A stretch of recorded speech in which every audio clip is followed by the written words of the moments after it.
जहानाबाद मखदूमपुर के रहने वाले समीर सिंह सैम ने निश्चित तौर पर एक ऐतिहासिक काम किया है। 4000 किलोमीटर सफर तय कर जहानाबाद से मोटरसाइकिल से लद्दाख में जाकर झंडा फहराकर एक इतिहास बनाने का काम किया है। आइए करते हैं इनसे खास बातचीत। देशभक्ति का ऐसा जज्बा जो शायद ही आपने कभी सुना होगा या देखा होगा। जी हाँ, जहानाबाद के एक ऐसे शख्स से आपकी मुलाकात मैं करवा रहा हूं जिन्होंने 4000 किलोमीटर का सफर तय कर तिरंगा झंडा फहराया। जी हाँ, जहानाबाद के मखदूमपुर से आते हैं हमारे समीर सिंह सैम। स्वागत है आपका समीर सिंह सैम जी। सबसे पहले मैं तो ईशा न्यूज़ को, पब्लिक को, जो देखने वाले हैं उनको मैं धन्यवाद करना चाहता हूं। आपको भी धन्यवाद करना चाहता हूं। सबसे पहले ये बताइए कि आपके मन में क्या भावना है या क्या भावना थी कि आपने 4000 से भी ज़्यादा सफ़र तय किया किलोमीटर और आपने तिरंगा फहराया लद्दाख में जाकर। सर, जैसे आर्मी हमारे वहाँ पे ऑलरेडी रह रहे हैं। आर्मी हमारे लिए 24 आवर हैं और आर्मी नहीं है तो हम नहीं हैं। तो मुझे बचपन से ही ऐसा था कि मैं आर्मी को नज़दीक से देखूं। तो ये पूरा राइड मेरा आर्मी के लिए डेडिकेट रहा और मुझे बचपन से ही ऐसा था कि मैं नज़दीक से देखूं, इसीलिए मैं बाइक से इतना दूर गया और आर्मी को नज़दीक से देखने का मौका मिला। आप क्या आर्मी में भविष्य में जाएंगे या आपका मतलब अपना भविष्य उसी में खोजते हैं? नहीं, मैं तो अपना प्रॉपर ब्लॉगिंग में ही टाइम दे रहा हूँ। ऐसा कुछ है नहीं, मेरे घर में कोई आर्मी से है नहीं। फादर्स भी हैं जो राजगीर में अनुमंडल संचार पदाधिकारी हैं, आर्मी में कोई ऐसे हैं नहीं। तो जज्बा रहा है देखने का और मेरा एज 22 हो रहा है, तो अभी आगे का तो पता नहीं कि क्या करना है। क्या आप मानते हैं समीर जी कि यहाँ जो सैनिक जो बॉर्डर पर खड़े रहते हैं, धूप हो, पानी हो, बरसात हो, इतनी मुश्किलें होती है और हमारी सुरक्षा करते हैं देश के लोगों को, तो क्या वो सोचते हैं उनके बारे में आप? सर, जैसे जितने भी मेरे जैसे युवा हैं, पहले तो आर्मी को फुल सपोर्ट करें, क्योंकि आर्मी जहाँ पे रह रहे हैं वहाँ पे मैं गया, नज़दीक से देखा हूँ। क्योंकि वहाँ माइनस में टेम्परेचर चला जाता है, पूरा बर्फ़ ही बर्फ़ चारों तरफ रहता है। मतलब कि ज़मीन रोड तो दिखता ही नहीं है, उस जगह पे आर्मी रह रहे हैं। तो हमारे जैसे युवा हैं जो आर्मी को सपोर्ट करें और आर्मी में जाने का भी लक्ष्य रखते हैं बहुत सारे युवा लोग और आर्मी में जाते ही हैं। तो कहीं ना कहीं हमारे लिए आर्मी रोल मॉडल हैं। आप कहाँ के रहने वाले हैं? हम तो, मेरा पैतृक गांव हुआ मखदूमपुर प्रखंड में एक चामू बिघा ग्राम है वहाँ, और ऐसे मैं रहता हूँ मखदूमपुर में ही, कंसारा एक गांव है वहीं पे। युवाओं को क्या आप कहना चाहेंगे? आज के युवा जिस तरह से आपने दिखाया, जज्बात दिखाया, आप और भी युवाओं को आप क्या कहना चाहेंगे, किस तरह का संदेश देना चाहेंगे? मैं युवाओं को यही संदेश देना चाहता हूँ कि आप, ऐसा नहीं कि आर्मी में ही जाके ही देशभक्ति आप दिखा सकते हैं। कोई भी काम जिसे आप दिल से करें, जो वो भी एक देशभक्ति ही होता है। जैसे मैं आर्मी में नहीं हूँ, फिर भी मैं 4000 किलोमीटर का राइड पूरा किया आर्मी के लिए। तो कोई भी काम लगन मेहनत से किया जाए तो ये वही रहेगा देशभक्ति। किस तरह से आपका वो सफ़र रहा, कहाँ से आपने शुरू किया और कितनी तकलीफ़ें हुई रास्ते में? तकलीफ़ें तो रास्ते में बहुत हुई, रुकने का दिक्कत, खाना का दिक्कत। क्योंकि मैं यहाँ से जब निकला था तो Agra Lucknow express way highway मेरा फर्स्ट हाईवे था, वहाँ पे रुकने का भी दिक्कत था। और ये जो राइड कर रहे थे इसमें हम लोग को सब कुछ देखना था, मतलब बजट राइड था, ज़्यादा पैसा भी नहीं खर्चा करना था। इसको पूरा सामान हम अपना लेके चल रहे थे, खाने पीने का भी, गैस टंकी भी मेरे पास था, टेंट भी था, स्लीपिंग बैग भी, मतलब टोटल कुछ हम लेके चल रहे थे कि होटल में कम से कम रुके। और जैसे लद्दाख पहुंच गए, उसके बाद काफ़ी ऐसा जगह रहा जहाँ पे आर्मी का रिस्ट्रिक्शन रहा कि यहाँ पे आप टेंट नहीं लगा सकते हैं। तो उस जगह हमने होटल भी यूज़ किया और ज़्यादातर हम लोग टेंट में ही रुके। सपोर्ट किस तरह का आपको मिला जहाँ जहाँ आप गए, या आर्मी के लोगों का सपोर्ट किस तरह से मिला आपको? आर्मी का सपोर्ट तो बहुत अच्छा रहा, क्योंकि जहाँ भी मैं, एक दो जगह ऐसा था कि मैं रुका और आर्मी चाहे हमारे बिहार से हों या यूपी से हों या झारखंड से हो, कहीं से भी हों, आर्मी का सपोर्ट बहुत ज़्यादा रहता है। क्योंकि मैं जहाँ पे भी रुका आर्मी बहुत अच्छे से बिहेव से, बहुत अच्छे से बात करते थे और एक चीज़ पूछते थे कि कितना दूर से आ रहे हो, बताते थे सब कुछ। तो मतलब कि शाबाशी देते थे और बोलते थे कि चलो तुम भी कर रहे हो, जो भी एक देशभक्ति ही है जो। क्योंकि इतना दूर आके तिरंगा फहराना, और खाना पीना भी हम लोग को मिल जाता था, आर्मी लोग देते थे, पानी वगैरह भी देते थे। मतलब कि तो कैसा आपको महसूस हुआ जब आपने तिरंगा फहराया? महसूस तो उस समय मैं रोने लगा था वहाँ पे, जब 18,000 फीट गया था तो वहाँ पे मैं पूरा रोने लगा था।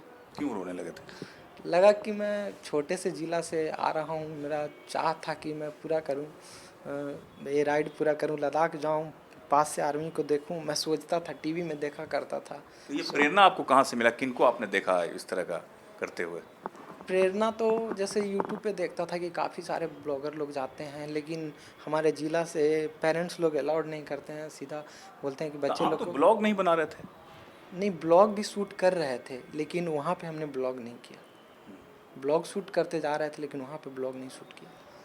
मतलब एक भावना आपके मन में है देश के प्रति, और आप युवाओं को एक संदेश देना चाहते हैं कि अपने आर्मी की भावनाओं को समझें, उनकी तकलीफ़ को समझें, किस तरह से तकलीफ़ में अपना जीवन जीते हैं और हम तमाम लोगों की रक्षा करते हैं।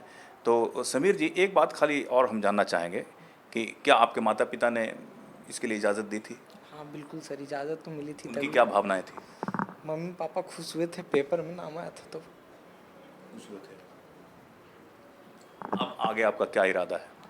आगे आगे ही इरादा है कि अब ब्लॉगिंग करना है। अभी इसके बाद हम राइड करने वाले हैं जहानाबाद से कन्याकुमारी का, तो आगे मेरा यही है कि ब्लॉगिंग करना है।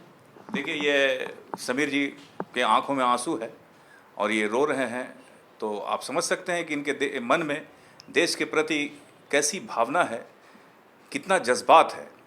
काश हर युवाओं के मन में समीर जी की तरह जज्बात होते तो निश्चित तौर पर इस देश में कभी भी किसी तरह की समस्या नहीं होती और एक अलग ही देश में दौर शुरू हो जाता। एक सवाल और समीर जी हम जानना चाहेंगे कि आप जहानाबाद से जुड़े हुए हैं। जहानाबाद ज़िले में इस तरह के जागरूकता के लिए आप क्या करने के बारे में सोचते हैं, जहानाबाद के लोगों के बारे में?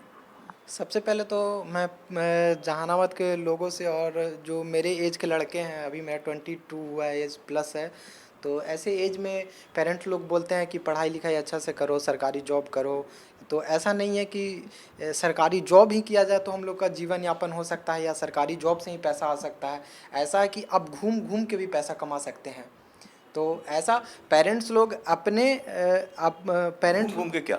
घूम घूम के जैसे आप ब्लॉग बनाते हैं, उससे भी काफ़ी ज़्यादा अर्न आप कर सकते हैं। ऐसा नहीं कि सरकारी जॉब करके ही कर सकते हैं। और आजकल के पेरेंट्स लोग हैं जो अपने ड्रीम को पूरा करते हैं, बच्चे को ड्रीम को पूरा होने नहीं देते हैं, वो अपने ड्रीम को पूरा करवाते हैं बच्चे के थ्रू।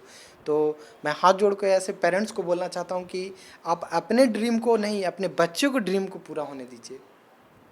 आपकी हॉबी क्या है? हॉबी तो मेरा यही राइडिंग हॉबी है। मैं राइड ही करता हूँ, जितना लॉन्ग राइड, मतलब कि ऐसा रहा है कि मैं राइड ही करूँ। और इसके बाद मैं कन्याकुमारी का राइड करने वाला हूँ, जो कि लद्दाख सीरीज के बाद मैं कन्याकुमारी का राइड करूँगा। इसके बाद मैं मुस्तांग करने वाला हूँ। ये सब जगह आप झंडा फहराएंगे? हाँ, सब जगह झंडा फहराएंगे। देश के लिए पूरी तरह से हम समर्पित हैं। समर्पित हैं पूरी तरह से सर। और यही जीवन भर करना है आपको? यस सर, यही जीवन भर करना है। और आगे जो पढ़ाई लिखाई, सिर्फ जो लोगों का जो सपना होता है माँ बाप का कि हमारा बेटा IAS IPS बने, या मतलब फोर्स में जाए, या मतलब कोई ऐसा जॉब करे, तो उसके बारे में आप क्या सोचते हैं? मैं पढ़ाई लिखाई तो कर ही रहा हूँ, ग्रेजुएशन मेरा पूरा हो गया, फाइनल कर लिया हूँ मैं। और पेरेंट्स लोग ऐसा बोलते हैं कि मतलब समझाया हूँ, पापा को समझाया हूँ, पापा को भी था, भैया को भी था कि भाई सरकारी जॉब करे। दीदी भी मेरे सर, सारे घर में सब लोग सरकारी जॉब कर रहे हैं। सब, मेरी 2 सिस्टर है, 2 सिस्टर भी, 2 जीजू हैं, जीजू भी, सब सरकारी जॉब। लेकिन आपकी भावनाएं अलग है, आपका काम बिल्कुल, आपका इंटरेस्ट ही अलग है। इंटरेस्ट ही देश अलग के है। लिए जज्बात और देश के लिए ही काम करना है। जी, मेरा 2018 में SSC GD में चयन हुआ था, जहाँ पे मोकामा में मैं बेट में छट के आया था। मेरा बेट नहीं था, तब से फिर हिम्मत नहीं किया कि दोबारा मैं करूं, क्योंकि जब कोई सपना टूटता है तो बहुत ज़्यादा दर्द होता है। और आर्मी में जाने का था कि मैं वर्दी पहनूं, अपने देश के लिए बॉर्डर पे रहूं। अब आप नहीं रहेंगे बॉर्डर पर? नहीं, अब मैं यही करके युवाओं को संदेश देना चाहता हूं कि आप अपने लक्ष्य से पीछे ना हटें, एकदम डटे रहें, एक ना एक दिन पूरा होगा, ज़रूर होगा। लाखों सैनिक के बराबर आप एक काम करना चाहते हैं, मतलब लाखों सैनिक के लिए। Yes sir. चलिए, बहुत बहुत धन्यवाद समीर जी। धन्यवाद सर। तो ये थे हमारे साथ समीर सैम जी, जिन्होंने देश के लिए अपना एक अलग जज्बात दिखाया है, जिसे तमाम युवाओं को सीखने की ज़रूरत है, ताकि देश के जो सैनिक हैं, जो देश के बॉर्डर पर तकलीफ़ें झेलते हैं, जो मुश्किलें झेलते हैं और मुश्किल झेल कर हम तमाम लोगों की रक्षा करते हैं, उनको भी राहत मिले, इस संदेश के साथ और इनका युवाओं के लिए बहुत सारा संदेश जो आपने सुना। दीजिए इजाज़त, अगली बार दूसरी शख्सियत से आपकी मुलाकात करवाएंगे। नमस्कार।